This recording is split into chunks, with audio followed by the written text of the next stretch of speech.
ചേട്ടാ എന്തൊക്കെയുണ്ട് വിശേഷങ്ങള്? നമ്മളിപ്പോ ഏത് വഴിക്കൂടെ പോയോണ്ടിരിക്കുന്നത്? മംഗലാപുരം.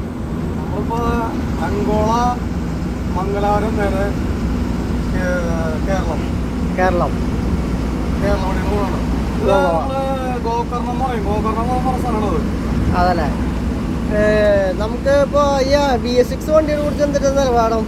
BS6 വണ്ടിയാ. ഈ വണ്ടിയുടെ പ്രത്യേകത പറയുന്നതില് ഫുൾ സെൻസറാ. ഫുൾ സെൻസറും പിന്നെ അതുപോലെ തന്നെ നമ്മൾ പഴയ കാല വണ്ടികളെ കുറിച്ച് സംബന്ധിച്ച് ഒരുപാട് വ്യത്യാസങ്ങളായി. അഡ്വാൻസ് ഗിയറുകൾ, അതേപോലെ തന്നെ മൈലേജ് അത്യാവശ്യം കൂടുതൽ കിട്ടുന്നുണ്ട്. പിന്നെ ഇത് ഓടിക്കാനുള്ള സുഖം ആറ് ഓടിക്കുന്ന പോലെ ഓടിക്കാം. മൈലേജിന്റെ നമുക്ക് ഇതുകൊണ്ട് നമ്മളെ BS4 വെച്ച് BS6 വെച്ച് നോക്കുമ്പോൾ നമുക്ക് ഏതാ നമ്മൾ വണ്ടി ഓടിയിട്ട് ഇപ്പൊ ബാലൻസ് കാര്യങ്ങളൊക്കെ എല്ലാം കംഫർട്ടും മെയിൻ്റെനൻസിലൊക്കെ BS6 മൈലേജ് ഉള്ള കാരണം കൊണ്ട് ഓടുമ്പോൾ മെയിൻ്റെനൻസ് പറഞ്ഞ മാതിരി മെയിൻ്റെനൻസ് വരാണ്ടിരിക്കണമെങ്കിൽ ബാലൻസ് BS6 വണ്ടി തന്നെയാണ്. ഓരോ വാടക അനുസരിച്ചിരിക്കും. ഒട്ടമിക്ക ആൾക്കാരും ഇപ്പോൾ BS6 എടുക്കണല്ലേ, ഇത്ര ലോങ് പോണ കാരണം. ഇത് നമ്മളെ ലോങ് ഓടുമ്പോൾ ഇത്ര കാലാവധി കഴിഞ്ഞ് കഴിഞ്ഞാൽ വണ്ടി മാറ്റണം. ഓരോ 6 അതായത് ഓരോ ടൗണുകളിലേക്കും സിറ്റികളിലേക്കൊക്കെ കയറില്ലേ, ബോംബെ പോലെ സ്ഥലങ്ങളിൽ 8 വർഷം 9 വർഷമാണ് ഉള്ളൂ. 8 വർഷം കഴിഞ്ഞാൽ വണ്ടി മാറ്റണം. അവിടെ മറ്റേ പൊല്യൂഷൻ ഇപ്പോൾ ഇപ്പോഴത്തെ വണ്ടികൾ BS6 വണ്ടികൾക്ക് ആദ്യം പൊല്യൂഷൻ്റെ ഓരോ വ്യത്യാസങ്ങളുണ്ടല്ലോ. അതായത് ആടുപൂ ടൈപ്പ് BS6 വന്നപ്പോൾ ആടുപൂ ടൈപ്പ് വണ്ടികൾക്ക് വന്നപ്പോൾ കുറച്ചും കൂടി പൊല്യൂഷൻ, പുക, മലിനീകരണത്തെ കുറിച്ച് പ്രതിരോധിക്കാനായിട്ടുള്ള ഇതിനു വേണ്ടിയാണ് ആടുപൂ ആഡ് ചെയ്തതാണ്. പക്ഷേ ആടുപൂ എന്ന് പറയുന്ന സംഭവം നമ്മൾ മേടിച്ച് കഴിക്കുമ്പോൾ അത് മുതലാളിയുടെ പൈസ അതിൽ കയറി ചെല്ലും. മനസ്സിലായോ? ഇതിപ്പോ നമുക്ക് AC വണ്ടി ആയിട്ട് എന്തിന്റെ അഭിപ്രായം? AC വണ്ടിനെ കുറിച്ച് AC വണ്ടി എന്ന് പറഞ്ഞാൽ ലൈലാൻഡിന്റെ AC വണ്ടി ഇതിൽ AC കയറ്റാം. ഒരുവിധം 2025 ഇതില് ഒരുവിധം ആൾക്കാരുകൾ AC കയറ്റി തുടങ്ങിയിട്ടുണ്ട്. AC ഇല്ലാതെ ഓടാനുള്ള കാര്യങ്ങൾ വളരെയധികം ബുദ്ധിമുട്ടാണ്. കാരണം ഭയങ്കര ചൂടാണ്. 48 ഡിഗ്രി ചൂടൊക്കെ കയറി വരാം.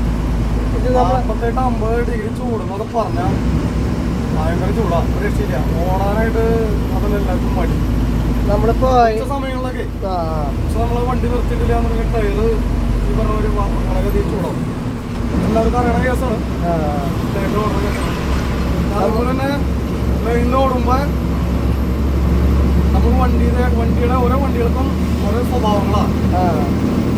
ഇപ്പൊ ടാറ്റ ആയാലും ലൈലൻഡ് ആയാലും ഭാരത് ബെൻസ് ആയാലും ഓരോ സ്വഭാവങ്ങളാണ്. അപ്പം അതിനനുസരിച്ച് ഈ ഗിയറുകള്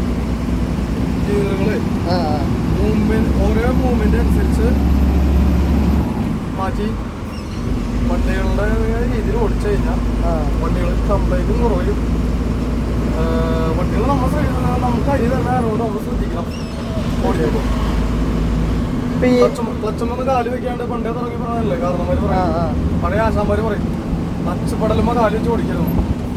ആ ക്ലച്ച് പടലുമ്പോൾ കാല് വെച്ച് ഓടിച്ചു കഴിഞ്ഞിട്ടുണ്ടെങ്കിൽ അത് ക്ലച്ചിന്റെ ഫിംഗറിനൊക്കെ കംപ്ലൈന്റ് ആണ്. ഭാരതവൻസിനോട് എന്താ അഭിപ്രായം മിൻചേട്ടന് പറയാനുള്ളത്? കേരളത്തിൽ നിന്ന് പോകുമ്പോൾ നമുക്ക് വാടക കുറവാണ്.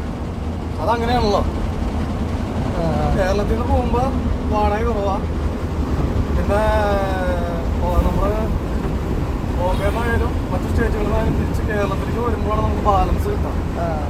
അതുവരെ കേരളത്തിൽ നിന്ന് പോകുന്ന റോഡുകൾക്ക് ഇത്ര വർഷങ്ങളായിട്ട് വലിയ ബാലൻസ് ഇല്ല. ബാലൻസ് വളരെയധികം മോശമാണ്. ഭാരതവൻസിനോട് എന്താ അഭിപ്രായം? ഭാരതവൻസ് വണ്ടിയോട് ഭാരതവൻസ് ഞാൻ ഓടിച്ചിട്ടുണ്ടായിരുന്നു.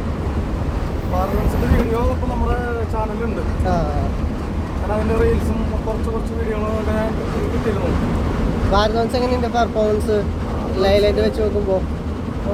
രാജകല എന്നറിയപ്പെടുന്നത് തമിഴ്നാട്ടിലെ രാജാവ് എന്നറിയപ്പെടുന്നത് ലൈലാൻഡ്. ഇപ്പോഴും കേരളത്തിലെ ഒരുവിധ ആൾക്കാർക്ക് ഓടിക്കാൻ ഇഷ്ടം ലൈലാൻഡ്. തമിഴ്നാട് ദേശീയ വാഹനമായി മാറിയില്ലേ? തമിഴ്നാട്ടിലെ അണ്ണന്മാരുടെ ദേശീയ വാഹനം എന്ന് പറയപ്പെടുന്നത് ശോക ലൈലാൻഡ് എന്നാണ്.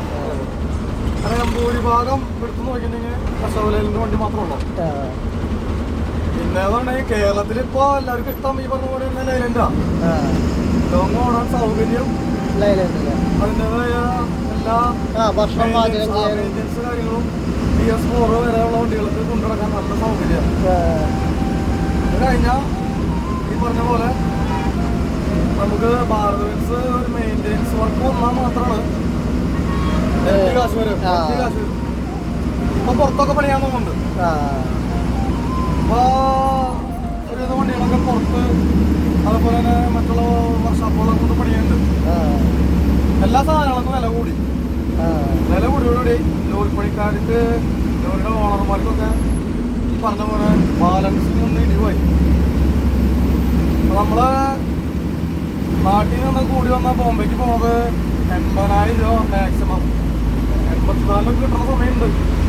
അപ്പോൾ ഓരോ സമയങ്ങളിൽ 84 കിട്ടും, അല്ലെങ്കിൽ 80,000 രൂപ കിട്ടും, അല്ലെങ്കിൽ 74 രൂപ, 76 രൂപ. പ്ലൈവുഡ് ലോഡുകളും കൂടുതലേക്ക് റബ്ബറും പ്ലൈവുഡൊക്കെ ഏറ്റവും കൂടുതൽ കയറണം ഇറങ്ങുന്നത്. അതില് കേറ്റുകൂലി, ഇറക്കുകൂലി, അങ്ങനെ അല്ലറ ചില്ലറ ചെലവ്. അവിടെ നിന്ന് കേറ്റുകൂലി കേരളത്തിലുണ്ട്, ഇറക്കുകൂലി ഇപ്പൊ ഇവിടെ കുറവാണ്. പക്ഷേ സവോള പോലെ ലോഡുകൾ എടുക്കുമ്പോൾ നമ്മള് മഹാരാഷ്ട്ര സ്റ്റേറ്റില് കേറ്റുകൂലി കൊടുക്കുന്നത് 4,000, 4,200, 3,800, ടെന്നിന് 150 രൂപ. 5,000 വരെ. ഈ കേരളത്തിൽ ഇറക്കുമ്പോ അതും ലോറിക്കാർ കൊടുക്കണം. അത് ഈ വാടക കാശിൽ നിന്ന്, മുതലാളിയുടെ വാടക കാശിൽ നിന്ന് കട്ടാവും, പിടിക്കും. അപ്പൊ അത് കിഴിച്ചിട്ടൊക്കെയാണ്, ഡീസൽ കിഴിച്ച് ടോള് കിഴിച്ചൊക്കെ വരുമ്പോ മറ്റുള്ള RTO ആ ചെലവൊക്കെ കിഴിച്ച് വരുമ്പോ മുതലാളിക്ക് ഒന്നുമില്ല. പിന്നെ ഒരു പ്രസ്ഥാനം കൊണ്ടു നടക്കണമെങ്കിൽ, ഈ പ്രസ്ഥാനം കൊണ്ടു നടക്കണമെങ്കിൽ തൊഴിലാളികൾക്ക് തൊഴിലും മുതലാളിക്ക് ലോണും അതിന്റെ ഇരട്ടി ലോണൊക്കെ എടുക്കണ്ട. ടയറിന് തന്നെ 2 ടയർ എടുക്കുമ്പോ തന്നെ 1,00,000-ന്റെ ഉള്ളിലായി 2 ടയർ എടുക്കുമ്പോ തന്നെ. അപ്പൊ ടയർ തേയ്മാനം, ഇത്ര കിലോമീറ്റർ, അതൊക്കെ ഒരു ഇപ്പോഴത്തെ കാലത്ത് കൊണ്ടു നടക്കുന്നത് ഒരു പേരിന് ഒന്ന് മാത്രമേ ഉള്ളൂ. ചില ആൾക്കാർ നമ്മള് വീഡിയോ ഇടുമ്പോൾ പറയും, ചേട്ടാ ഞങ്ങൾ കൊടുത്ത് എത്ര കാശ് കിട്ടുന്നുണ്ട്, അങ്ങനെയാണ് എപ്പോഴാണെന്നൊക്കെ പറയും. പക്ഷേ നമ്മള് കണക്കൂട്ടി ഇപ്പൊ നമ്മളെ ഈ വണ്ടിയിലായാലും മറ്റുള്ള വണ്ടികളിലായാലും ടോട്ടൽ കണക്കാണ് നോക്കാം. ടോട്ടൽ കണക്ക്, ലോഡ് വാടക, വണ്ടിയുടെ ചെലവ്, ഡ്രൈവറുടെ ബാറ്റ, എല്ലാം, ടോള്, RTO ചെലവ് എല്ലാം കൂടി തിരിച്ചാണ് നമ്മള് ചില കമ്പനികളിൽ നോക്കാം. അതായത് ചില കമ്പനികളിൽ ബാലൻസ് അറിയാൻ പറ്റും. അപ്പൊ മുതലാളിക്ക് കിട്ടുന്ന ബാലൻസ് നമുക്ക് അറിയാൻ പറ്റും. ചില കമ്പനിയിൽ മുതലാളിക്ക് കിട്ടുന്ന ബാലൻസ് അറിയാൻ പറ്റില്ല. അറിയാൻ പറ്റുമ്പോൾ നമുക്ക് അതിന്റെ സങ്കടം ശരിക്കും മനസ്സിലാവും. അങ്ങനെയൊക്കെയാണ് ഇപ്പോഴത്തെ ഓട്ടം. അപ്പൊ BS6 വണ്ടികളെ കുറിച്ച് പറയണമെങ്കിൽ ലൈലൻഡ് കുഴപ്പമില്ല, ഓടിക്കാൻ നല്ല സുഖമുണ്ട്, കാറ് പോലെ ഓടിക്കാം.